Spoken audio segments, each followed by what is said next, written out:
নওগাঁ জেলা থেকে প্রায় ৩৫ কিলোমিটার দূরে কুসুম্বা মসজিদ। এর আরেক নাম কালাপাহাড়। সুলতানি আমলের অনন্য নিদর্শন এই মসজিদ। মেহরাবের উপর সুলতান আলাউদ্দিন হোসেন শাহর নাম লিপিবদ্ধ করা। ধারণা করা হয় তার শাসনামলে এই মসজিদটি নির্মিত। কালো ও ধূসর রঙের পাথর আর পোড়া মাটির ইটে গড়া এই মসজিদ নির্মাণ।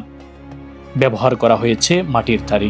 তারপর অনেক সুন্দর কারুকাজ করা আছে, দেখতে অনেক ভালো লাগলো। প্রতিদিনের জন্য লোকজন আসে কিন্তু কম, মানে আসে যায় চলে যায়, ঘোরাঘুরা দেখে শুনে যায়।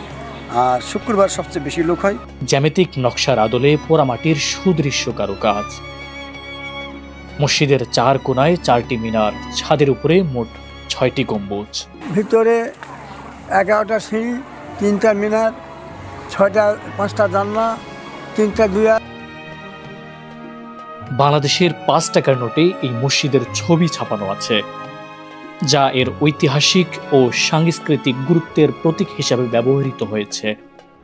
এটি বাংলাদেশের অন্যতম জাতীয় ঐতিহ্যবাহী স্থাপনা হিসাবে স্বীকৃত।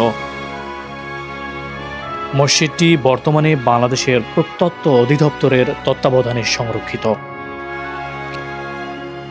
কিছু অংশ ক্ষতিগ্রস্ত হলেও মূল কাঠামো এখনও অত্যন্ত দৃঢ়ভাবে টিকে আছে। পর্যটক ও ইতিহাস প্রেমীদের কাছে এটি নওগাঁ জেলার অন্যতম আকর্ষণীয় স্থান।